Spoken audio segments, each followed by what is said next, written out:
Hi everyone, this is Tammy at Snowstorm Crafts, and if you're new here, welcome, and if you've been here before, welcome back. So today I want to do with you guys some fun variegated coffee dyed paper. And I've done this before with you guys, and I called it marble paper, and I will put that on the end screen if you guys want to come check it out. But I needed a little bit more paper, and I wanted to show you guys again how I did it. And yeah, so this is the process. And I had some leftover coffee when I dyed my fabric with you guys. I did some coffee dyed fabric. So if you want to check out that video, I'll put that on the end screen. So you guys can come check those out. And today I want to show you guys kind of like a variegated, it's got cool like veins and stuff in it. So I'm not sure exactly what to call it, but it is different colors that show up and it's really cool. And I want to do a little bit something different after we dye it and let it sit overnight. When it's dry, I want to try some different things on it and we'll see how that comes out. So I'm going to get my gloves on and get ready. Okay, so the things that I have is, I'm guessing this is maybe a half a cup left of coffee. Okay, I got some dish soap, just palm olive, just whatever you got hanging around, just some dish soap. I have copy paper. Got some copy paper. And it's just regular, just copy paper. And I got an old, well-used baking sheet. You can tell this is what I dye everything on. So just a baking sheet or something non-drip, because this is going to be a little messy. Okay? So you got your, I would say about a half a cup. I'm not sure how much is there, but it doesn't really matter. And then I just kind of guesstimate and add a little dish soap. Say maybe a teaspoon or so. So the reason I do the dish soap is because it makes the paper really soft. I mean, really soft. So that's kind of cool. So I just go ahead and add some dish soap in it. Okay, and then you take your paper. So this is pretty easy to do. So you just dip all your paper in.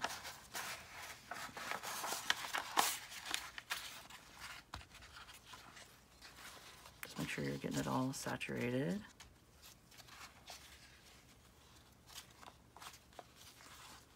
Okay. Then you just take it and kind of loosely just crumble it, or, you know, yeah, make it kind of just folded together like that. Okay, and then you're just gonna take it and put it over on to your baking sheet. Just like that, easy as that. And then you're just gonna have it sit overnight until it dries. And then I like to take it and iron it and just get it ironed out real quick. And just so it lays a little flatter and it's got the cool wrinkles in it and like the different variegated, that's why I'm calling it variegated paper, because it's kind of got, you know, different colors of veins kind of going through it, and it's really, really cool. So yeah, I'm just gonna do this. I got like 6 pieces here, so I'm gonna get all this done, and I'm just loosely going like this with it and just setting it over. I mean, you can even dip a little more. You know, you can even take a little more, sprinkle it in there. Just a little bit. Just kind of get some puddles in there. And just let it sit. Like that. And like I said, I like to iron it out when it's dry. Just a quick iron. Not, you know, of course, don't burn the paper or anything. But just a quick lay it out, iron it, and get it flat. And then I have a fun thing that I want to try with you guys. And we'll see how that turns out. So, yeah. I just love this kind of paper. It's so much fun to add to your journals. Okay, so you just do a dip, and then kind of fold it around. You take a little more if you want. So you don't need much coffee, I mean, really, because this is just leftover coffee that I had, and this is a fun thing to do with it.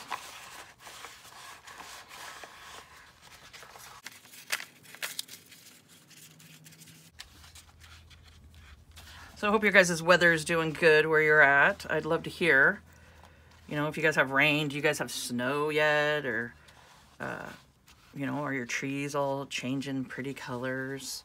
We got here in Oregon, our trees are, I mean, all the leaves are starting to fall now, but we got some that are just gorgeous. I have a plum tree that is just like gorgeous right now.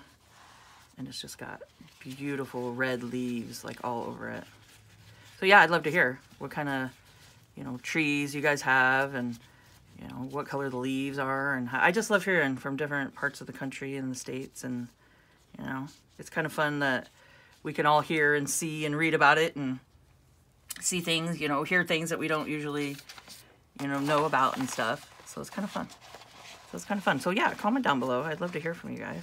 And if you guys are enjoying this video, hit the like button. That really does help me get out there and more people can see how to make some fun variegated coffee dyed paper here. And this stuff is really fun to put into your journals. So you can see what I'm doing here. I'm just kind of dipping it, flipping it, and crunching it. Those are the technical words there. So, and then you can just do a little drizzle if you want. I mean, this is that kind of paper, even if you got some holes in it, it'd be kind of cool looking, you know, to make it all tattered and grungy. You know, because even if you do get like a little tear in it and stuff, these are great, you know, you can use parts of it. You like, you know, put it on a belly band, or, you know, use it into your journal, or do some fun things with it, for sure. This is great for a lot of projects. Okay, so this is the last piece that I'm going to do. And that's all I'm doing here. Is just kind of loosely crunching it together, and then just adding a little bit more and just setting it in there. So I got all these just sitting in my tray like that, and I'm gonna let them sit overnight. Then, like I said, I'm gonna iron them flat, and I will come back with you guys, show you what they turned out like, and we'll do a little more decorating and some fun things on top of it and see how that turns out. So I will be back.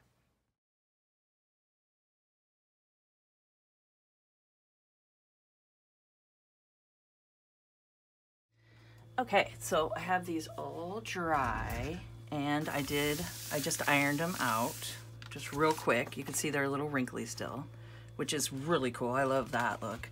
But you could see, I mean, aren't these really neat? It's like, that's why I'm thinking variegated. I think it's like a cool, unless you guys can think of a different name for it, it's like a variegated, that's what I was thinking, marbled on the other video that I did, but they're just so cool. So let's look at them. Okay. You can just see all the different textures. I mean, a textured paper would be kind of cool. So look at how it's just so dark on the edges. It's just turned out so fun.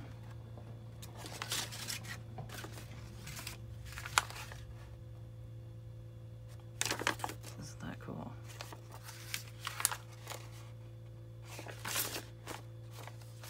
Yeah, I mean, look at that. It's all swirly, and it's just so much fun. These are just really fun papers to play with, to add to your journals. Okay. All right, so I want to pick out a couple pieces here that maybe I want to add some stuff to, but I don't know if I showed you guys. This is the coffee that I use. It's just any instant coffee, and it's a dark roast. But yeah, any cheap instant coffee works great. So that's what I used. And what I have here is some PVA, which is like Elmer's glue, or a white school glue, water, and coffee mixture. So this is just like a thicker coffee mixture, okay? And then I have some gesso and water, which is just white gesso and watered down, just watered down. I have a spray bottle and a fan brush. So let's play here. see.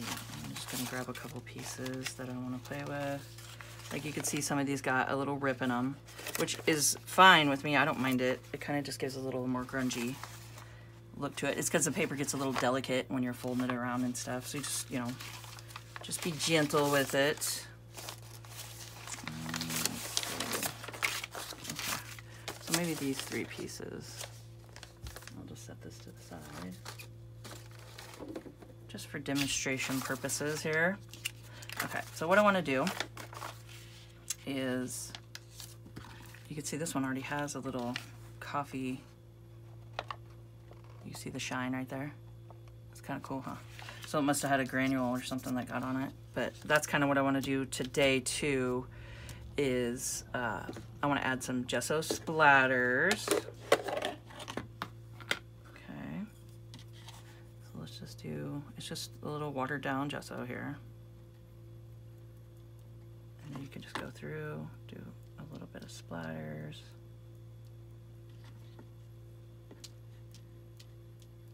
Just give it some fun interest.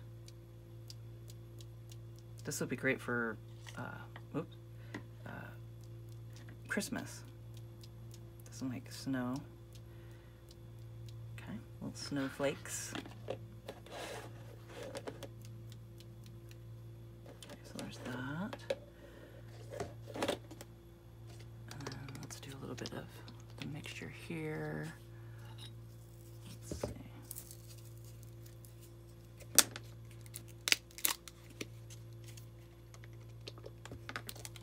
Mixed good. And you can just see it's just a thicker just mixture.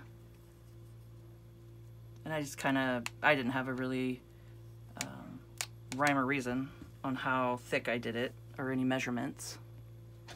So like no specific, you know, measurements or anything. I just kind of did it until I got it to the consistency that I wanted. And then you could just take it and we'll do some splats.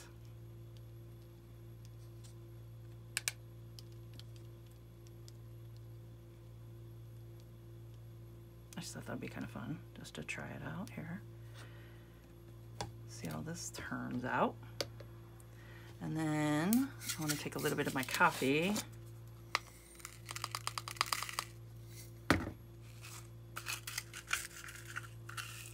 I can even drop a little bit into the mixture there. And it's really cool how it caramelizes.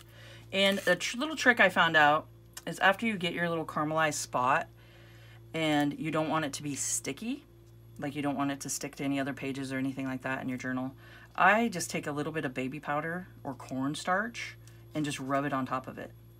And that seems to help. So it doesn't sit there and stick, you know, to other projects. Okay, I'm gonna do that and then just maybe add just a little bit.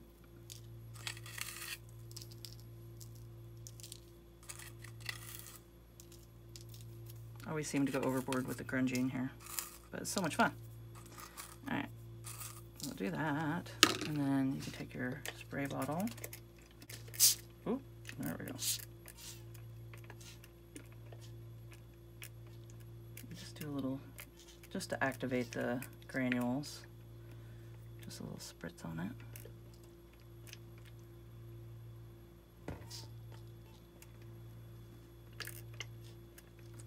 So there we go. See how that turns out. Now you can either just let it sit overnight and see how it turns out, or we can go ahead and take our heat gun, which I think I'm going to. I'll just get my heat gun and go ahead and dry it all, but I'll let it sit for a second and soak in and let it do its thing. So let's put it over to the side here. And I'm gonna go ahead and do another one, and I'm gonna do the same concept and I'll do it in a time lapse.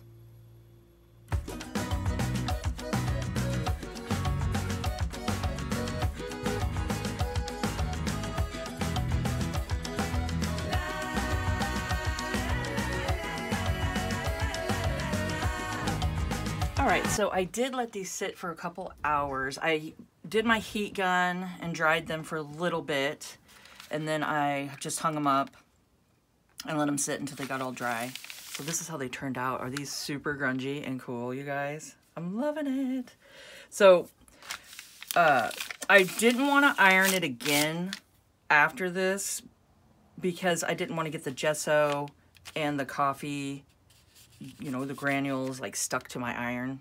So, I mean, if you want to, I guess the best, well, no, even if you did like a paper towel or a cloth over the top, it's still, I think these would heat up. The little granulates would heat up and get stuck to your fabric or your paper towel, and then you'd have it stuck there. So I think it looks great like this. I kind of like them all wrinkly and just grungy looking. Okay, so let's see here. So we got this one. So this is the front of it, and then that's the back. So you could either turn it over, you know, now at this point when it's all dry, and do the same thing on the back if you guys are going to make this like a journal page or, you know, anything like that. But this has a cool interest too. So however you guys want to do it, I am going to leave them like this. I think they look great. Also, these would be great to put on journaling, you know, to make a journaling card with, like maybe glue it down to a file folder to give it a little more stability. And, you know, corner pockets would be amazing. Pockets, I mean, anything like that. Or, geez, this would be a cool cover of a journal to start off with the base of it and then do some neat stuff on top of it. I might even do that. That would be fun because it's already grunged up and ready to go. So these are great to grab and just to do some fun projects with. So there's that. So you could see the granules, and they don't feel sticky to me. I'm not sure why. I know I heated them up a little bit, and I don't know if that kind of cooked them and then baked them into the paper, but they're really not sticky. And then look at the edges from when we did the initial coffee dye. So that is so cool. So you got the variegated look throughout, is what I'm calling it. On my other one, I called it marble, but either way, I mean, like I said, if you guys come up with a good name to what these are called, we could just, you know, we're jazzing up our coffee paper, our coffee dyed paper. We're jazzing it up. That's probably what I'll title it. So, and then there's this one. So it depends on how much you want to grunge and, you know, how much you want to add and stuff. But also, you can also add some oxides, sprays would be great on here. You could even do some texture paste throughout, do some crackle paste. It would be really cool. Spray some RIT dye on it, which I've told you guys about this one, but it's just the RIT dye, which is just a concentrate liquid to dye fabrics or papers or anything porous like that that'll accept the dye. So I just water it down, put it in a spray bottle, and you could spritz it on here. And I mean, you could even do some stenciling. You could do so much stuff, but this is a good base to start with. And so we had that, and then this is what we had before we did it, which these are really cool too. I mean, I really love the way all these turned out. So this is just a different way to coffee dye and then a way to jazz them up. So I hope you guys found this informational. And if you could please subscribe to my channel, hit the notification bell, and you guys will see my next video when I post it. Like, comment, and share, and let's grow together. And keep on crafting.